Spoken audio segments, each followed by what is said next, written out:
Assalamualaikum warahmatullahi wabarakatuh. Perkenalkan nama saya Irfan Tarek Habibi dengan NIM 23111102131. Pada kesempatan kali ini saya akan menjelaskan mengenai manajemen proyek TIK. Apa itu manajemen proyek TIK? Manajemen proyek TIK merupakan sebuah proses merencanakan, melaksanakan, atau mendelegasikan tanggung jawab dalam menyelesaikan tugas yang sesuai dengan permintaan dan kebutuhan pasar. Manajemen proyek TI bertujuan agar proyek dapat diselesaikan dengan tepat waktu, sesuai dengan anggaran yang ditetapkan, dan memenuhi standar yang diinginkan. Karakteristik proyek dan perbedaan dengan operasional. Pada proyek, itu bersifat sementara, memiliki tujuan dan hasil spesifik, menghasilkan produk atau layanan baru, dan terdapat ketidakpastian dan risiko yang beragam. Lalu pada operasional, bersifat berkelanjutan, memiliki tujuan untuk mempertahankan kinerja rutin, menghasilkan proses yang sudah ada, dan memiliki risiko yang lebih rendah dibandingkan dengan proyek. Jenis-jenis organisasi proyek. Yang pertama, ada organisasi fungsional.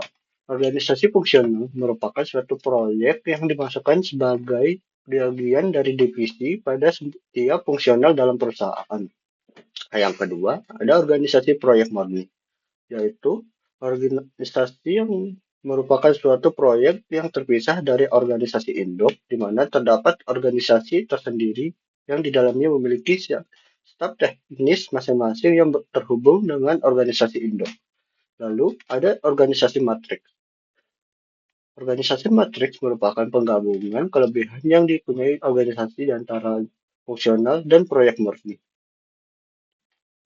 Pada Lalu proses manajemen proyek.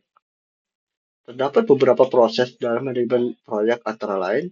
Yang pertama, inisiasi, yaitu menentukan ide maupun kebutuhan untuk proyek yang diidentifikasikan. Yang kedua, perencanaan atau planning merupakan menyusun rencana secara menyeluruh, mulai dari jadwal, anggaran, risiko, hingga sumber daya. Lalu yang ketiga ada eksekusi, yaitu menjalankan rencana yang telah disusun dengan mengkoordinasikan aktivitas dan memastikan penggunaan sumber daya secara efisien.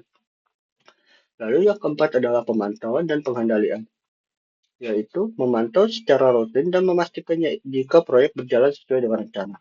Lalu yang terakhir adalah penutupan atau closing, yaitu tahap akhir yang dimana hasil akan diserahkan ke klien hingga tim proyek dibubarkan.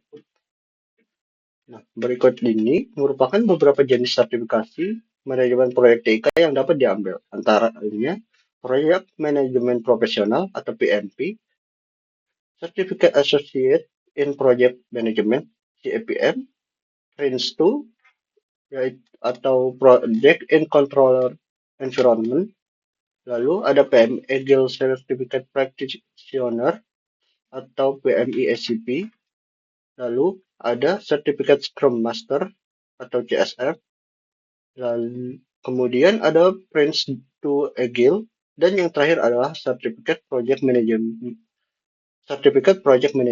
atau CPM oleh International Project Management Association atau IPMA. Lalu ada tools-tools yang bisa digunakan untuk mempermudah manajemen proyek. Yang pertama, Airtable, yang digunakan untuk menyesuaikan alur pada pekerjaan. Yang kedua adalah Trello, yang digunakan dalam proyek kecil dan tugas yang ingin memantau tugas secara visual. Kemudian ada Asana, dirancang untuk tim besar yang memungkinkan penetapan tugas, tenggat waktu, hingga integrasi dengan berbagai aplikasi seperti Google, Microsoft, dan lain-lain. Yang keempat, ada Smartsheet, yang digunakan pada tim yang terbiasa dalam bekerja melalui spreadsheet. Lalu ada Microsoft Copilot, yaitu memanfaatkan AI agar tim bekerja lebih efisien. Kemudian ada Jira, digunakan tim mengembang perangkat lunak, terutama yang menerapkan metodologi agile. Yang terakhir adalah Monday.com, yang digunakan untuk membantu tim dalam merencanakan, melacak, hingga mengelola pekerjaan secara visual dan kolaboratif. Sekian dari saya, kurang lebihnya mohon maaf. Wassalamualaikum warahmatullahi wabarakatuh.